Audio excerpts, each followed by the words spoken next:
सर्वप्रथम मी मंत्रालय आणि विधिमंडळ वार्ताहर संघाचे अतिशय मनापासून आभार मानतो की आपण आजच शपथविधीनंतर या ठिकाणी मला निमंत्रित केलं आणि आपण सर्वांनी माझा स्वागत आणि सत्कार केला, त्याबद्दल मनापासून आपले आभार आहेत। आणि मगाशी प्रवीणजी आणि प्रमोदजी असं म्हणाले की जेव्हा जेव्हा त्यांची बॉडी असते तेव्हा तेव्हा मी मुख्यमंत्री होतो, 29ला तुमचीच बॉडी यावी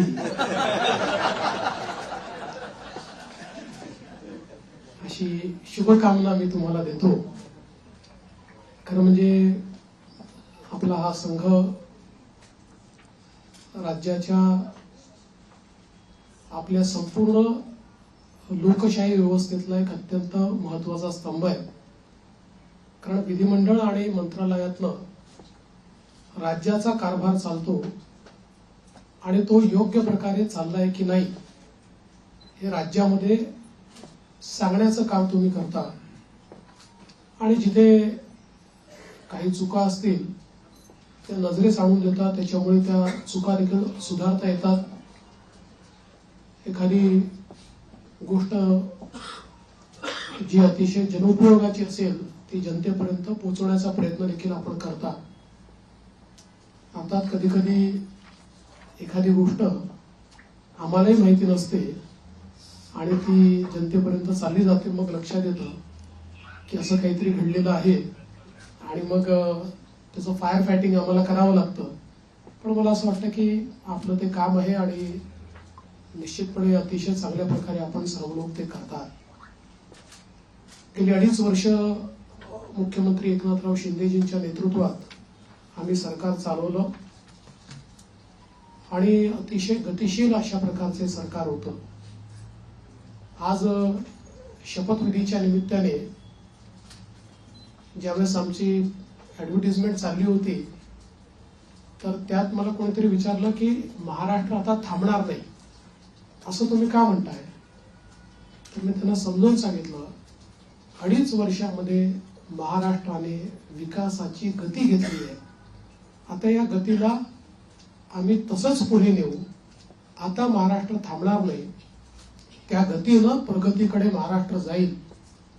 आणि पायाभूत क्षेत्र असो, सामाजिक क्षेत्र असो, उद्योगाचं क्षेत्र असो, प्रत्येक क्षेत्रामध्ये महाराष्ट्र अग्रणी राहील असा विश्वास या निमित्ताने मी व्यक्त करतोय। खरं म्हणजे जरी आमचे रोल बदलले असले, मी 14ला मुख्यमंत्री होतो, शिंदे साहेब आमच्या सोबत होते, 19ला 72 तासांकरता का होईना पण मी आणि अजितदादा मुख्यमंत्री आणि उपमुख्यमंत्री होतो। मग मागच्या काळामध्ये शिंदे साहेब मुख्यमंत्री होते, मी उपमुख्यमंत्री होतो आणि अजितदादाही उपमुख्यमंत्री होते। आता पुन्हा मी मुख्यमंत्री आहे आणि शिंदे साहेब उपमुख्यमंत्री आहेत, अजितदादाही उपमुख्यमंत्री आहेत। रोल जरी आमचे बदलले असले तरी देखील दिशा तीच राहणार आहे, गती तीच राहणार आहे, समन्वय देखील तोच राहणार आहे। त्यामुळे मला असं वाटतं की कुठेही याच्यामध्ये वेगळेपण हे आपल्याला पाहायला मिळणार नाही। मात्र आताच आमची जी पहिली मंत्रिमंडळाची बैठक झाली त्या बैठकीमध्ये आम्ही तिघांनीही सगळे जे आमचे अधिकारी आहेत त्या अधिकाऱ्यांना सांगितलं की मागच्या काळामध्ये पहिल्यांदा शिंदेजी आणि आम्ही आलो तर 50 ओव्हरची मॅच होती, मग अजितदादा जॉईन झाले तर काळ कमी असल्यामुळे 20-20ची मॅच होती। आता टेस्ट मॅच आहे, त्याच्यामुळे नीट योग्यपणे धोरणात्मक निर्णय घेत पुढची पायाभरणी योग्य प्रकारे करत आपल्याला राज्याला पुढे न्यायचं आहे। आणि मला विश्वास आहे की वेगवेगळ्या योजना आम्ही सुरू केलेल्या आहेत, वेगवेगळ्या पायाभूत गोष्टी आम्ही सुरू केल्या आहेत। मग इरिगेशन मधले नदीजोड प्रकल्प असतील किंवा ऊर्जा क्षेत्रामध्ये 16,000 मेगावॅटचे सौर ऊर्जेचे प्रकल्प असतील की ज्यातनं शेतकऱ्यांना दिवसा वीज मिळणार आहे, किंवा सामाजिक क्षेत्रातले लाडकी बहीण सारखे प्रकल्प असतील, मुलींच्या जी पूर्वी आम्ही 50% फी द्यायचो त्याच्याऐवजी 100% फी देण्याचा आमचा निर्णय असेल, असे हे जे वेगवेगळे निर्णय आहेत, हे निर्णय पुढे सुरूच ठेवायचे आहेत आणि आमचा प्रयत्न हा असणार आहे की आम्ही आमच्या वचननाम्यामध्ये, जाहीरनाम्यामध्ये जी जी आश्वासनं दिलेली आहेत ती आश्वासनं पूर्ण करण्याच्या दृष्टीनं पावलं आम्हाला उचलायची आहेत आणि त्या दृष्टीनं पुढच्या काळामध्ये आम्ही निश्चितपणे योग्य वेळी योग्य निर्णय करून दिलेली सगळी आश्वासनं पूर्ण करण्याचा प्रयत्न करणार आहोत. मी या निमित्ताने महाराष्ट्रातल्या जनतेला आश्वासित करू इच्छितो की एक लोकाभिमुख सरकार, सर्व समाजाला सोबत घेऊन चालणारं सरकार हे महाराष्ट्राला पुढच्याही काळात पाहायला मिळेल. आणि अडचणी अनेक येतात, पण त्या अडचणींवर योग्य मार्ग काढत आम्ही मार्गक्रमण करू हा विश्वास मला आहे. मी आपल्या सगळ्यांची देखील या प्रयत्नांमध्ये साथ मागतोय. आपलं देखील एक प्रकारे सहकार्य या सगळ्या प्रयत्नामध्ये असावं अशा प्रकारची आपल्या सर्वांना विनंती करतो आणि आपल्या माध्यमातून महाराष्ट्राच्या 14 कोटी जनतेला मी आश्वासित करू इच्छितो की हे सरकार पारदर्शीपणे आणि गतिशीलतेनं त्यांच्या कल्याणाकरता काम करेल हा विश्वास मी देतो. एक मिनिट आलोक देशमुख. नमस्कार, मी आलोक देशपांडे. गेली 5 वर्षात आपल्या राज्याने इतकं काय काय बघितलं, द्वेष, आरोप, सगळे काय काय खूप लेवलला सगळं गेलं. ही पुढची 5 वर्ष त्याच्यापेक्षा थोडी वेगळी असतील का? राजकारण थोडं वेगळं असेल का? याच्याबद्दल तुम्ही काय सांगा? पूर्णपणे वेगळं असेल.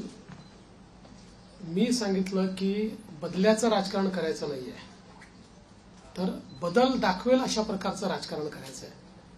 त्यामुळे हे खरं आहे की विरोधकांची संख्या कमी आहे, पण विरोधकांच्या संख्येवर त्यांचा आवाज आम्ही मोजणार नाही किंवा संख्येनुसार त्यांचं मूल्यमापन आम्ही करणार नाही. त्यांनी योग्य विषय मांडले तर त्या विषयाला तेवढ्याच प्रकारचा सन्मान आम्ही देऊ. आणि मला असं वाटतं की पूर्णपणे स्थिर सरकारचे 5 वर्ष हे आपल्याला पाहायला मिळतील.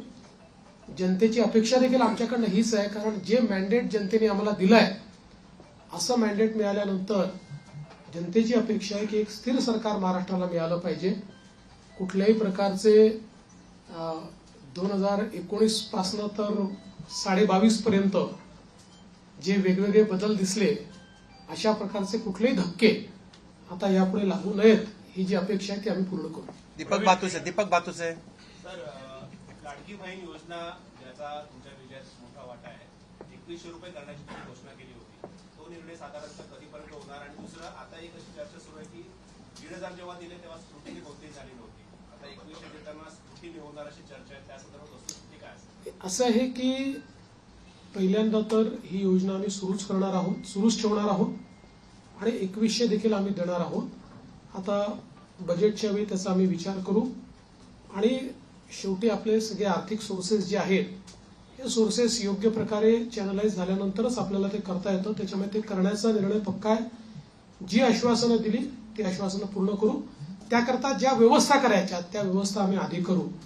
स्क्रुटिनीचा जिथपर्यंत सवाल आहे तिथपर्यंत एवढंच आहे की निकषाच्या बाहेर जर कोणी घेतलं असेल, निकषातला जो असेल त्याला कोणालाही त्यातनं कमी करायचं नाहीये. पण काही तक्रारी आल्या आहेत की निकषाच्या बाहेर मिळालेला आहे. जसं आपल्याला कल्पना असेल की शेतकरी सन्मान योजना जेव्हा मोदीजींनी सुरू केली त्यावेळी पहिल्यांदा जे काही बेनिफिशियरीज होते लक्षात आलं की मोठ्या शेतकऱ्यांना देखील ते मिळालेलं आहे. मग नंतर त्यातल्या अनेक शेतकऱ्यांनी स्वतःच त्या ठिकाणी सांगितलं की आम्ही या निकषात बसत नाही. मला असं वाटतं त्यानंतर ती स्थिर झाली. अशाच प्रकारे जर ॲपरंटली या योजनेमध्ये काही ज्यांना आपण निकष त्या निकषाच्या बाहेरच्या आमच्या बहिणी मिळाल्या तर त्याचा पुनर्विचार होईल, पण सरसकट काही पुनर्विचार वगैरे करण्याचा विषय नाही. अभय देशपांडे. मंत्रिमंडळाचा विस्तार कधी होईल आणि विधानसभा अध्यक्षांची निवड तुम्ही मुंबईच्याच अधिवेशनात करा? विधानसभा अध्यक्षाची निवड ही मुंबईच्या अधिवेशनातच आम्ही करू, कारण नियमच असा आहे की शपथ झाल्यानंतर अध्यक्षाची निवड करावी लागते. अध्यक्षांच्या निवडीनंतर राज्यपालांचं अभिभाषण करावं लागतं. त्यामुळे ती सगळी प्रोसेस आताच आम्ही मंत्रिमंडळाने शिफारस करून राज्यपालांना पाठवलेली आहे की 7, 8 आणि 9 या 3 दिवसात ही शपथ घ्यावी. 9 तारखेला स्पीकरचं निवडणूक करावी आणि 9ला आपण अभिभाषण करावं नियमानुसार. अशा प्रकारची शिफारस आता मंत्रिमंडळाने माननीय राज्यपालांना पाठवली. सोनू श्रीवास्तव. विस्ताराच्या संदर्भात मला असं वाटतं की जवळपास आमची प्रक्रिया झालेली आहे. माझा स्वतःचा अंदाज असा आहे की नागपूर अधिवेशनापूर्वी आम्ही विस्तार करू. सोनू श्रीवास्तव. मेरा सवाल है, सब कुछ चल रहा था तो इतना डिले क्यों हो गया और पोर्टफोलियो बनने में कहाँ दिक्कत थी कि आज भी मनोबल करना पड़ा? देखिए, ऐसा कोई डिले है ऐसा मैं नहीं मानता. इससे पहले भी 2004 में करीब 12-13 दिन का डिले हुआ था. 2009 में भी करीब 9 दिन का डिले था. तो कई बार हम लोगों को ये समझ लेना पड़ेगा कि कोएलिशन की गवर्नमेंट होती है तो उसमें बहुत निर्णय करने पड़ते हैं. एक पार्टी की सरकार होती है तो निर्णय एक ही पार्टी को करना है. कोएलिशन की गवर्नमेंट में बहुत बड़े पैमाने पर कंसल्टेशन करना पड़ता है. वो कंसल्टेशन हमने किया है.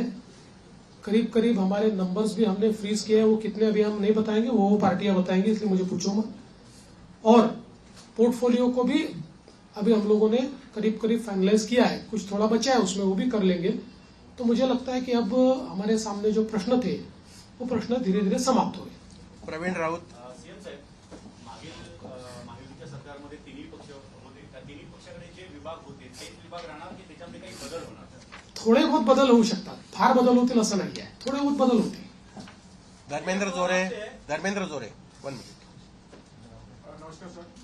पूर्वीच्या 2014 आणि 1900 वेळी आपलं जे ट्रेनिंग आहे ते आपल्या फ्लॅगशिप प्रोग्रामसाठी जमलं जातं. यावेळी तुमच्या डोक्यात काही अशी कल्पना आहे की मागच्या वेळी तुम्ही एक कायद्याची हमी दिली होती. आज मला आत्मविश्वास आहे की तुमच्या डोक्यात काही असेल त्याची जर आज तुम्हाला घोषणा करायची असेल तर आम्हाला सांगितलं तर उद्यापासून आम्हाला काहीतरी नाही, काही गोष्टी आहेत डोक्यात, पण अजून माझ्या दोन्ही मित्रांची कन्सल्टेशन बाकी आहे. पण आता माझा फोकस जो आहे ना तो या ज्या काही महत्वाच्या योजना आहेत, जसं नदीजोड प्रकल्प, याचं काम सुरू झालं पाहिजे याच्यावर माझा भर असणार आहे. सौर ऊर्जेचे प्रकल्प आपण घेतले आहेत ज्याच्यामध्ये आता रोजची डिलिव्हरी सुरू झाली. आता 60 मेगावॅट तयार झाले, 100 मेगावॅट अजून तयार होत आहेत. कुठल्याही परिस्थितीमध्ये 2026 पर्यंत 16,000 मेगावॅटचे प्रकल्प पूर्ण करायचे आहेत. त्यामुळे ही जी कामं ऑलरेडी हातात घेतली की जी शाश्वत विकासाची कामं आहेत, ज्यातनं शेतकऱ्याचं कल्याण होणार आहे, राज्याचं कल्याण होणार आहे, हे आणि यातला प्रत्येक प्रकल्प असा आहे की ज्याचा नीट फॉलोअप करावा लागतो. आणि नुसते आपण टेंडर घेऊन टाकल्याने होत नाही. अडथळे येतात, ते अडथळे दूर करावे लागतात. त्यामुळे मागच्या काळातली जी आमची एक वॉररूमची पद्धत होती, माननीय शिंदे साहेबांनी देखील ती सुरू ठेवली होती, पण ती अधिक इफेक्टिव्ह कशी करता येईल असा माझा प्रयत्न असणार आहे की ज्यातनं किमान जे फ्लॅगशिप कार्यक्रम आहेत त्यांच्याकरता आपल्याला ही वॉररूमची अधिक त्याचा उपयोग कसा करता येईल. जलयुक्त शिवार सारखी योजना जी पुन्हा आम्ही गेल्या 2.5 वर्षामध्ये त्याला बळकटीकरण केलेलं आहे, या योजनेला अधिक वेगाने आपल्याला कसं करता येईल याचा प्रयत्न माझा असणार आहे. त्यामुळे एकूणच ज्याला आपण मूलभूत अशा प्रकारचे जे निर्णय असतात त्या निर्णयावर अधिक भर द्यायचा माझा प्रयत्न असेल. दिनेश मौर्या.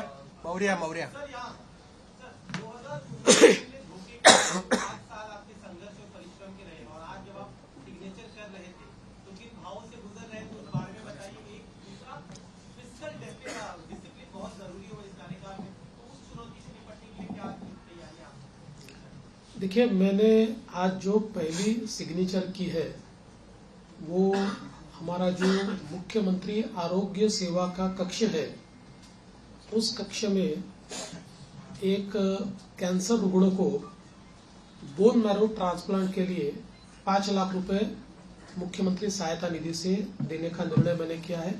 पहली साइन वो मैंने की हुई है. और यहाँ पर हालांकि मेरा अनुभव बहुत है और पिछले 10 सालों से 2.5 साल में विपक्ष नेता रहा, लेकिन 7.5 साल में सरकार में रहा, तो सरकार का अनुभव भी बहुत है। किंतु जिस प्रकार का मैंडेट इस समय मिला है, मैं ऐसा मानता हूं कि निश्चित रूप से उस मैंडेट का एक प्रेशर, जनता के प्यार का एक प्रेशर हमारे पर है और मैं उसको महसूस करता हूं कि जब अपेक्षाएं बड़ी होती है तो चुनौती भी बड़ी होती है, क्योंकि लोग आपसे अपेक्षा कर रहे हैं, तो निश्चित रूप से उसका प्रेशर मुझ पर है। और जहां तक फिस्कल डिसिप्लिन का सवाल है, तो निश्चित रूप से उसके ऊपर हमको काम करना ही पड़ेगा, क्योंकि हमने बहुत महत्वाकांक्षी योजना की है। देखिए क्या होता है कि नॉर्मली आप सोशल सेक्टर में और इंफ्रास्ट्रक्चर सेक्टर में, दोनों सेक्टर में एक साथ काम करते हैं, लेकिन सोशल सेक्टर का स्पेंडिंग ये हम लोगों ने 4 गुना 5 गुना बढ़ाया है, जो मैं ऐसा मानता हूं कि इकोनॉमिक्स में इसको गलत नहीं माना जाता है, क्योंकि इसका भी एक अपना रिटर्न होता है। इसके सोशल रिटर्न भी होते हैं, इसके इकोनॉमिक रिटर्न भी होते हैं, लेकिन उसका प्रेशर जरूर बजट के ऊपर आता है। तो उस बजट को बैलेंस करना ये हमारा काम होगा, हम उसको करेंगे। सदानंद खोपकर. देवेंद्रजी, प्रथम मी आपल्याला मुख्यमंत्री पदभार मिळाल्याबद्दल अभिनंदन करतो. 2014 पूर्वीचं जे जो महाराष्ट्र आपण पाहिला होता, 2014 नंतरचा 2024 ही 10 वर्षाचा काळ म्हणजे तसा फार मोठा काळ गेलेला आहे. या 2024 नंतरच्या महाराष्ट्राकडे आपण कसं पाहता? मला असं वाटतं की महाराष्ट्र वेगाने प्रगतीच करतो आहे, मात्र राजकीय संस्कृती जी महाराष्ट्रातली आहे त्याच्यावर पुनर्विचार करण्याची गरज ही सर्व पक्षांना आहे. महाराष्ट्रातलं जे राजकीय वातावरण होतं ते आपल्याला योग्य कसं करता येईल याचा प्रयत्न आपण केला पाहिजे. मी शपथविधीच्या निमित्ताने माननीय पवार साहेब असतील, माननीय उद्धवजी ठाकरे असतील, माननीय सुशीलकुमार शिंदेजी असतील, माननीय पृथ्वीराज चव्हाण साहेब असतील किंवा सन्माननीय राज ठाकरे साहेब असतील, अशा सगळ्या प्रमुख लोकांना त्या ठिकाणी स्वतः फोन करून त्यांना निमंत्रण दिलं. त्यातल्या प्रत्येकाने माझं अभिनंदन केलं, मला शुभेच्छा दिल्या. काही व्यक्तिगत कारणाने ती लोक येऊ शकले नाहीत, पण त्यांनी शुभेच्छा दिल्या. मला असं वाटतं की जो राजकीय संवाद महाराष्ट्रामध्ये आणि इतर राज्यांमध्ये आणि विशेषतः दक्षिणेच्या राज्यांमध्ये जे काही अंतर आहे ते हेच अंतर आहे की महाराष्ट्रात राजकीय संवाद हा कधी संपला नाही. आपण अनेक राज्यांमध्ये असं बघतो की 2 पक्षांमध्ये किंवा 2 नेत्यांमध्ये इतका विसंवाद असतो की हिंदीमध्ये ज्याला खून के प्यासे म्हणतो, अशा प्रकारची परिस्थिती आपल्याला पाहायला मिळते. ती महाराष्ट्रात नव्हती, आजही नाही आणि ती पुढे राहू नये हा माझा प्रयत्न असेल. याला जोडून बघतो, एक तर तुम्ही राहाल नाही तर मी, असं म्हणणाऱ्यांना काय उत्तर द्या? नाही, मी त्याच वेळेस सांगितलं होतं की राजकारणात सगळेच राहतात, तेही राहतील, मी राहील, आम्ही सगळेच राहणार आहोत. Sanjay Bapat. One minute. Sanjay Bapat. One minute. Sanjay Bapat. Sanjay 1 minute. Sanjay Bapat. पायाभूत सुविधा आवडता विषय असतो. तुम्ही मागच्या टर्ममध्ये समृद्धी महामार्ग पूर्ण केला, त्याच्यानंतर या टर्ममध्ये तुम्ही सुरुवात केली ती शक्तीपीठ महामार्ग. काय पण निवडणुकीच्या वेळी त्याचं भूसंपादन सगळं शक्तीपीठ महामार्गाच्या संदर्भात सांगली जिल्ह्यापर्यंत त्याला पूर्ण समर्थन आहे आणि सगळे शेतकरी आमच्याकडे येऊन सांगतात की तुम्ही भूसंपादन करा. सांगली जिल्ह्यातल्या काही भागात त्याला समर्थन आहे, पण कोल्हापूर जिल्हा जिथे सुरू होतो तिथे मात्र त्याला खूप मोठ्या प्रमाणात विरोध आहे. आणि आम्ही ज्यावेळी समृद्धी महामार्ग केला त्यावेळी आम्ही विरोध पत्करून नाही केला, लोकांना समजावून केला. त्यामुळे आमचा यात प्रयत्न असा असेल की ज्या भागापर्यंत विरोध नाही तिथपर्यंतची अलाइनमेंट आता फायनल करायची आणि पुढची अलाइनमेंट जी आहे ती आपल्याला सगळ्यांची चर्चा करून काही पर्यायी अलाइनमेंट काढता येते का याचा विचार आपण करू. कारण शेतकऱ्यांना नाराज करून शेतकऱ्यांच्या जमिनी जबरदस्तीने घेऊन विकास करण्याची मानसिकता आपली नाही आहे. त्यामुळे काही पर्यायी रस्ते तयार करता येतील किंवा त्याला एक्झिस्टिंग जो काही हायवे आहे त्याला कोल्हापूरच्या आधी कुठे जोडता येईल का, किंवा अजून काही एखादा आपल्याला फ्लायओव्हरच्या माध्यमातून काही निर्णय करता येईल का, असं चर्चेतनं मार्ग काढू. पण मला असं वाटतं की सांगली जिल्ह्यापर्यंत तर शक्तीपीठ महामार्गाला मोठ्या प्रमाणात समर्थन आहे. आणि माझा या महामार्गावर एकाच कारणाकरता थोडासा जोर आहे की जसं समृद्धी महामार्गामुळे विदर्भ आणि मराठवाड्यातले विशेषतः संभाजीनगर आणि जालना जिल्ह्याचं चित्र बदललं. म्हणजे आता महाराष्ट्राचं न्यू इंडस्ट्री मॅग्नेट हे पुण्यावरनं हळूहळू हे पुण्यातनं शिफ्ट होणारच नाही, पण आता त्याचा विस्तार हा आपल्याला संभाजीनगर आणि जालन्याला होताना दिसतोय. तर अशाच प्रकारे शक्तीपीठ महामार्गामुळे संपूर्ण मराठवाड्याचं चित्र बदलणार आहे, चित्र एकदम. आणि म्हणून त्या महामार्गाचा माझा थोडा आग्रह आहे. पण सगळ्यांशी चर्चा करूनच त्याच्यातला पुढचा निर्णय होईल, तोपर्यंत होणार नाही. संजू शुक्ला.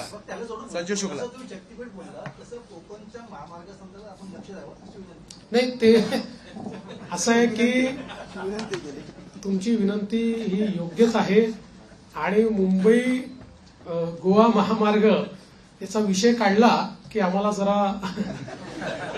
अडचण होते. म्हणजे गडकरी साहेबांनी तर देशाच्या संसदेत सांगितलं की मी देशाच्या कानाकोपऱ्यात जिथे होऊ शकत नाही तिथे महामार्ग केले, पण या एका महामार्गाने मला फार त्रास दिला. पण मला असं वाटतं आता ते अंतिम टप्प्यात आहे. होणार. संजू शुक्ला. संजू शुक्ला. संजय जी बोल. पहले तो आपको तीसरी बार मुख्यमंत्री बनने के लिए बधाई देता हूँ. मैं ये जानना चाहता हूँ कि पिछली बार मतलब आपने जो गृहमंत्री के तौर पर काम अच्छा किया है, लोगों की भावना है आप गृहमंत्रालय से बात करते तो वो रखेंगे क्या? दूसरी बात मैं ये भी कहना चाहता हूँ कि लाडली बहनों की वजह से आपको सफलता मिलने में काफी आसानी हुई. राजनीति में इतने व्यभिचारी घुस गए हैं, कई मंत्रियों के ऊपर ऐसे बलात्कार के इस तरह के आरोप लगे हैं, तो क्या आप उनका अप्रेजल देखें उसके बाद मंत्री बनाएंगे या किसी को भी बना देंगे? देखिए, पहला जो आपका सवाल है उसमें कौन सा मंत्रालय किसके पास रहेगा ये अंतिम चरण में है. उसका निर्णय तीनों मिलकर करेंगे. यूनिलैटरली उसकी घोषणा मैं नहीं कर सकता. और जहां तक पुराने मंत्रियों का सवाल है तो उसमें निश्चित रूप से सभी के काम का एक मूल्यमापन तो हो रहा है, मूल्यांकन हो रहा है. उस मूल्यांकन क्योंकि हमारे जो दोनों साथी है एकनाथ शिंदे जी ने भी और दादा ने भी, हम तीनों ने बैठकर ये तय किया है कि हम मूल्यांकन करेंगे. पुराने मंत्रियों के कामों का मूल्यांकन होगा, उसके आधार पर आगे का निर्णय होगा. और कई बार क्या होता है, देखिए जब मंत्रिमंडल बनता है तो रीजनल बैलेंसेस होते हैं, अलग अलग प्रकार के समाजों का प्रतिनिधित्व होता है. तो इसलिए मुझे ऐसा लगता है कि कुछ निर्णय ये देखकर भी हम लोग करेंगे कि भाई पिछले बार उन्होंने कैसा काम किया है. कई बार ये होता है कि किसी ने अच्छा काम भी किया होता है लेकिन रीजनल बैलेंस में क्योंकि 3 लोगों को मंत्री पद बांटने हैं तो आगे पीछे होता है. यदू जोशी. मला तोच प्रश्न होता की मंत्रिमंडळाच्या विस्तारामध्ये ते सिनियर सिटीजन असतील का? कोणी सिनियर सिटीजन नाही आहे.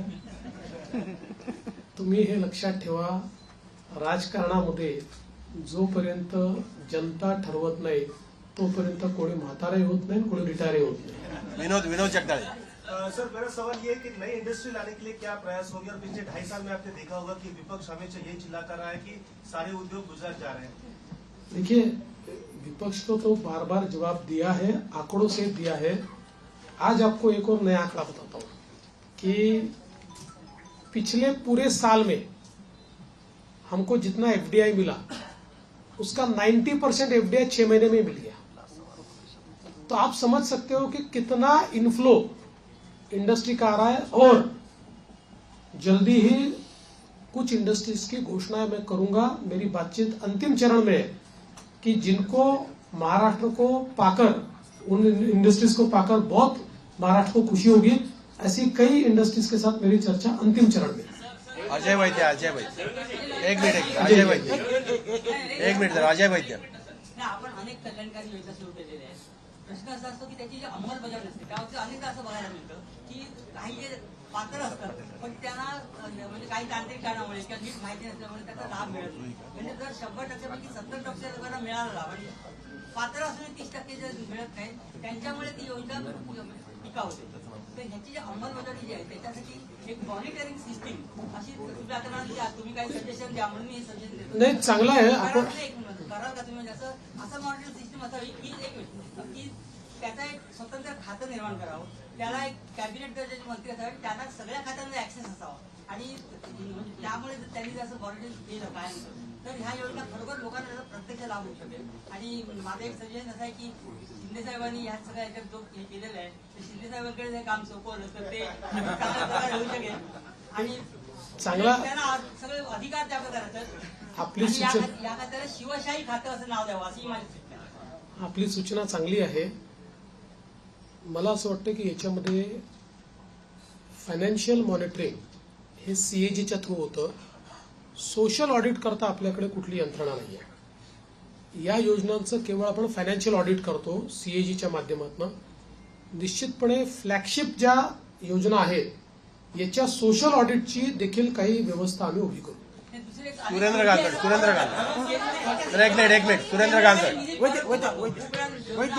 नाही, आता आपला निधी परत जात नाहीये, निधी आपण पूर्ण खर्च करतो. सुरेंद्र गांजड. सुरेंद्र जरा एकच मिनिट एक 1 मिनिट. सुरेंद्र गांजड. विरोधी पक्ष नेते विरोधी पक्ष असणं हे लाडक्या बहिणीचा आदर केला नाही. बऱ्याच दलित 10% एवढी त्यांची जरी हे नसली 10% तरी काही राज्यांमध्ये तेवढे आमदार नसताना विरोधी पक्षाने पण केला गेले असा विचार आपल्याकडे एवढा. बघा, हा निर्णय अध्यक्षांना करायचा. हा निर्णय काही सरकारचा निर्णय नसतो, हा अध्यक्षांचा निर्णय असतो. अध्यक्ष जो निर्णय करतील तो आम्हाला मान्य असेल.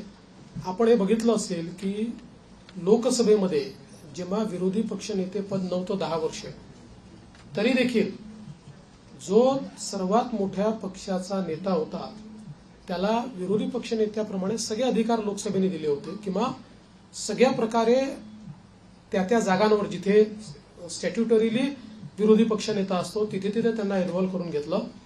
या ठिकाणी अध्यक्ष जो निर्णय करतील आम्हाला तो मान्य असेल. त्यांनी जर ठरवलं की आपल्याला विरोधी पक्षनेता द्यायचा, आम्ही कधीच विरोध करणार नाही. तिथे कुठे लाडकी बहीण कोणतरी बोलते. हा येस एकच मिनिट. काय शेवटचं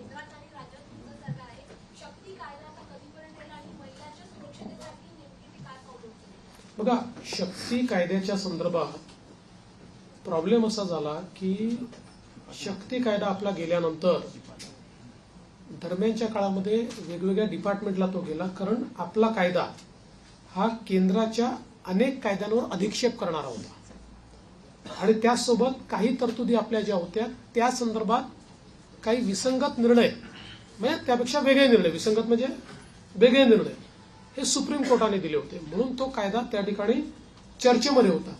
दरम्यानच्या काळामध्ये केंद्र सरकारने 3 नवीन कायदे तयार केले आणि या 3 नवीन कायद्यांमधल्या त्यांनी ज्या तरतुदी केल्या जवळपास आपण ज्या तरतुदी केलेल्या आहेत तशा तरतुदी त्या कायद्यांमध्ये आहेत आणि आता पुन्हा त्या कायद्याशी आपल्या काही तरतुदी विसंगत होत आहेत.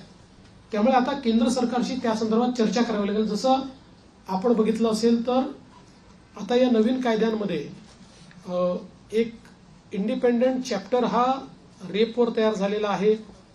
फाशीपर्यंतची शिक्षा जी आधीच्या कायद्यांमध्ये नव्हती ती आता या नवीन ज्या आपण जी न्यायसंहिता केलेली आहे त्याच्यामध्ये ठेवलेली आहे. त्यामुळे आता या संदर्भात एकदा केंद्र सरकारशी चर्चा करून आवश्यक असेल तर कदाचित आपल्या कायद्यांमध्ये बदल करावा लागेल. प्रसाद पाटील 1 मिनिट. प्रसाद पाटील एक 1 मिनिट. प्रसाद पाटील. एक सवाल प्रश्नाचं उत्तर देऊन पण तेवढं विचारते गृह खातं कुठल्या पक्षाकडे राहील आणि अर्थ खातं कुठल्या पक्षाकडे राहील. आता आम्ही तिघं मिळून ठरवू.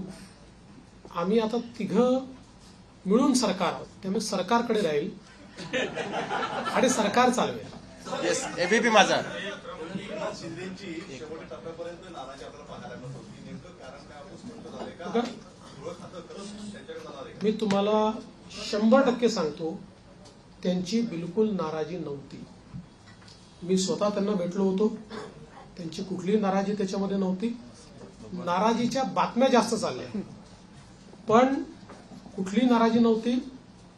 उलट मी विनंती केल्यानंतर त्यांनी तात्काळ ते स्वीकार केलं. मी त्यांना विनंती केली की मी म्हटलं मागच्या काळात जेव्हा मला उपमुख्यमंत्री व्हायला सांगितलं त्यावेळी मला असं वाटत होतं की मी मुख्यमंत्री आहे तर मी उपमुख्यमंत्री होऊ नये. पण मला नंतर लक्षात आलं की जेव्हा अशा प्रकारचं अलायन्सचं सरकार असतं त्यावेळी प्रमुख व्यक्ती जर सरकारमध्ये नसला तर पक्ष आणि सरकार या दोघांचा समन्वय राहत नाही आणि त्यामुळे त्यांनी ते मान्य केलं. मला असं वाटतं की त्याच्या बातम्या जास्त चालल्या, म्हणजे आमच्यात तर कुठल्याही समन्वयाचा अभाव नव्हता. पांडुरंग मस्के मी पांडुरंग मस्के शेवटचा आता उदाहरणादाखल सांगतो की गिरीश महाजन समजवायला गेले. गिरीश महाजन समजवायला गेले नव्हते, गिरीश महाजन सहज भेटायला गेले होते. मला गिरीश महाजन त्यांना बाहेर आल्यावर समजलं. ते मला म्हणे हो बातमी चालली आहे की मी समजवायला गेलो. म्हटलं कशाला गेले तुम्ही. पांडुरंग मस्के पांडुरंग चूंकि आसाम सरकार ने डीप बैंक किया है पूरे राज्य में, आपकी सरकार आज आई है, मैं जानना चाहता हूँ बस क्या आपकी एक 12 की रसीद पेश करेगा या क्या आपका? देखिए, गोवंश हत्या बंदी का कानून हमने पिछले समय मंजूर किया है. हमारे यहाँ पर गोवंश केवल गाय नहीं, गोवंश की हत्या नहीं की जा सकती है. उस कानून को कड़ाई से हम लोग लागू कर रहे हैं. शेवटचे ते मस्के पांडुरंग मस्के पांडुरंग एक बोला ना.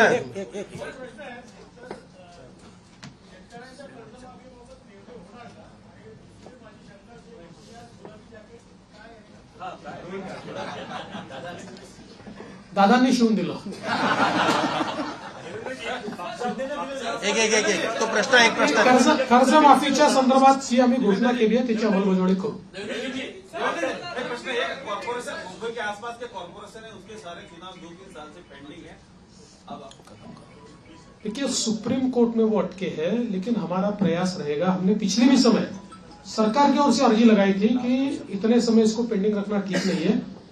सुप्रीम कोर्ट ने जो इंडिकेट हमको किया उसमें वो अभी कंटिन्यूस सुनवाई लेंगे ऐसा उन्होंने कहा है. हमारा प्रयास रहेगा कि जल्दी सुनवाई हो, क्योंकि केवल वहां नहीं पूरे महाराष्ट्र में ये चुनाव बाकी है. और मैंने बार बार ये कहा है कि स्वस्थ लोकतंत्र के हिसाब से जो स्थानीय इकाई है उसका चुनाव होना बहुत जरूरी है. दीपक कैतके शेवटचा प्रश्न दीपक कैतके. आपला राजकीय संपूर्ण सगळा संघर्षाचा प्रवास आम्ही बघितला, कव्हर केला. आज ज्यावेळेला आपण शपथविधीच्या वेळेला शपथ घेत होता त्यावेळेला नेमकी आपल्या मनात काय भावना होती, कारण काय नेमका काय वाटलं आपल्याला? मी एवढंच सांगू शकतो की आपल्या सगळ्यांना साईबाबांनी एक मंत्र दिलेला आहे, श्रद्धा आणि सबुरी. शेवटचा प्रश्न प्रेमानंद एक 1 मिनिट लास्ट प्रश्न. प्रेमानंद बरं ना मराठा आणि धनगर आरक्षण या निवडणुकीतील आपला होता लोकसभेला घातला. 2014ला तुम्ही सांगितलं होतं की पहिल्या कॅबिनेटमध्ये धनगर आरक्षणाचा प्रश्न मार्गी लावणार. आता काय ठोस निर्णय होणार आहे का? असं आहे की त्याच्यानंतर मी राज्याच्या विधानसभेमध्ये त्याची वस्तुस्थिती मांडली होती की कशा प्रकारे ऑलरेडी त्याच्या आधीच्या सरकारने हे देता येत नाही अशा प्रकारचा अहवाल हा केंद्र सरकारला पाठवला होता. त्याच्यानंतर त्याच्यामध्ये बरीच कारवाई झाली. मध्यंतरीच्या काळामध्ये त्याची केस कोर्टामध्ये झाली. कोर्टामध्ये त्याला सपोर्टिंग ॲफिडेव्हिट्स आम्ही केले, परंतु एका कुठल्या तरी सर्टिफिकेटमुळे कोर्टाने त्याच्यात दुसरा निर्णय घेतला. नंतर ते सर्टिफिकेट बोगस असल्यामुळे ते सर्टिफिकेट आम्ही रद्द केलं. आता पुन्हा कोर्टाच्या विचाराधीन तो विषय आहे आणि कोर्टामध्ये योग्य ती बाजू आम्ही मांडलेली आहे.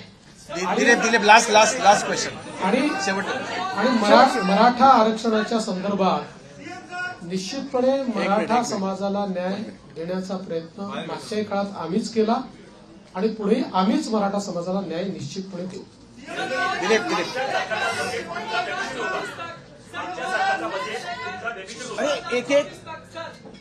काय 2019 से लेकर 2024 तक खासकर लॉ एंड ऑर्डर को लेकर आपको हमेशा गृह मंत्रालय आपके पास था, विरोधी पक्ष आपको टारगेट करता रहा. पूरा 5 साल का कार्यकाल अब आपके पास है, अपनी मेजोरिटी है. क्या महाराष्ट्र शांत रहेगा, महाराष्ट्र पार्टी करेगा? और दूसरा सवाल, खासकर प्रचार के दौरान भी जात के यहाँ झंझट रहे, कास्ट सेंसस की बात होती है, वजीर कौर ने बार-बार की, तो क्या कास्ट सेंसस को लेकर भी सरकार का ये एजेंडे पर होगा? पत्रकारों के लिए आपने कानून बनाया था, लेकिन उसका अभी झाला विषय नोटिफिकेशन नहीं निकला है, उसको लेकर आप क्या सोच रहे हैं? होईल. कि पहला आपने क्या कहा था, देखो उनके उसमें मैं भूल गया. कायदा सुरू असतो. ऐसा है कि कोई भी गृह मंत्री बने तब भी उसको ये सारी चीजें सुननी पड़ती है, टीका होती है. गृह मंत्रालय ही ऐसा है कि जिसमें आपको धन्यवाद कम मिलते हैं, गाली ज्यादा मिलती है, लेकिन बावजूद उसके कन्विक्शन के साथ आपको ये मंत्रालय संभालना पड़ता है. मैंने कन्विक्शन के साथ उसको संभाला और मैं इतना ही आपको कहता हूं कि इस कार्यकाल में भी हमारी सरकार गृह मंत्रालय के माध्यम से महाराष्ट्र में कानून व्यवस्था अच्छी रहे, महाराष्ट्र के लोगों को सुरक्षित लगे, इस प्रकार के सारे उपाय करेगी. एक मिनट. देखिए, भारतीय जनता पार्टी की भूमिका ये बार बार हमने स्पष्ट की है कि कास्ट सेंसस को हमारा विरोध नहीं है. जो पहला कास्ट सेंसस बिहार में हुआ हमारे समर्थन से ही हुआ है. हमारा हमेशा इतना ही कहना है कि कास्ट सेंसस को वेपनाइज मत करो. कास्ट सेंसस का वेपन के रूप में अगर उपयोग किया तो जो माइक्रो समाज है, संख्या में कम समाज है, विशेष रूप से माइक्रो ओबीसीज है, इनके ऊपर उसका अन्याय हो सकता है. इसलिए कास्ट सेंसस अगर करना है तो उसका पहले क्या हमको उसमें से पाना है ये हमने तय करना चाहिए, उस प्रकार से उसको करना चाहिए. उसको राजनीतिक वेपन बनाने की कोशिश अगर होगी तो समाज में विघटन होगा. पत्रकार हल्ल्याच्या संदर्भात जी काही त्या कायद्याच्या संदर्भातली कारवाई बाकी आहे मी स्वतः लक्ष टाकीन त्याच्यामध्ये आणि आपण ते काम करू. आणि त्यासोबत पहिला प्रश्न जो अध्यक्षांनी या ठिकाणी मांडला होता की बाळशास्त्री जांभेकर जी आपली योजना आहे त्याच्यामध्ये आपण 20,000चा GR काढला, पण त्याच्या काही अटी शर्तीमुळे अंमलबजावणी होत नाही. तर पुढच्या आठवड्यातच त्या संदर्भातली कारवाई मी पूर्ण करेन. दिलीप जाधव लास्ट. दिलीप जाधव मागचा बजेट आपला डेफिसिट होता आणि त्याच्यानंतर ज्या तुमच्या शेवटचा प्रश्न. तुम्ही जाहीर केल्या त्यामुळे अधिकाऱ्यांनी सांगितलं की आम्हाला आर्थिक शिक्षा लावावी लागेल. नंबर 1. नंबर 2, कोकणाचं पॅकेज आपण मागणी काहीतरी जाहीर केलं होतं, त्याच्या पुढे काय झालं? पहिली गोष्ट अशी आहे की विकसनशील अर्थव्यवस्थेमध्ये बजेट हे डेफिसिटच असतं. गेल्या 20 वर्षामध्ये फक्त मला असं वाटतं एक 17-18चं बजेट होतं की ज्यात आपण रेव्हेन्यू सरप्लस होतो. बजेट डेफिसिटच होतो पण रेव्हेन्यू डेफिसिट नव्हतं. त्यामुळे डेफिसिट असणं हे काही गैर आहे असं माझं मत नाहीये. फक्त पैसा कशावर खर्च होतो, त्यातनं आपल्याला आउटपुट काय मिळतो, या गोष्टी महत्वाच्या असतात. आणि तुमचा डेट GDP रेशिओ काय. जसं उदाहरणादाखल लोक सांगतात महाराष्ट्रात 7 लाख झालं, 7 लाख कोटी कर्ज झालं, पण महाराष्ट्राचा जो अर्थसंकल्प आहे किंवा महाराष्ट्राचा जो GSDP आहे तोही आता ½ ट्रिलियनच्या वर गेलेला आहे. त्याच्यामुळे त्याच्याशी जेव्हा तुम्ही कम्पेअर करता त्यावेळी इतर राज्यांच्या तुलनेमध्ये महाराष्ट्र हा आपल्याला चांगलाच दिसतो. अर्थात आता ज्या कल्याणकारी योजना आम्ही घेतलेल्या आहेत त्याचा 2-3% भार हा पुन्हा ऋणभार म्हणून त्या ठिकाणी आम्हाला पडणार आहे. पण त्याचवेळी त्यातनं जे सोशल बेनिफिट मिळेल आणि कॅस्केडिंग त्यातनं जे इकॉनॉमिक बेनिफिट मिळेल त्यातनं पुढच्या 3-4 वर्षामध्ये आम्ही त्याची भरपाई करू शकू. म्हणून मला असं वाटतं की फार याची चिंता करू नये की डेफिसिट आहे. याची चिंता केली पाहिजे की डेफिसिट कशामुळे होत आहे. जो पैसा चाललाय तो सामाजिक क्षेत्रात किंवा इन्फ्रास्ट्रक्चरच्या क्षेत्रात योग्य वापरला जातोय की नाही, तो प्रयत्न आम्ही करू.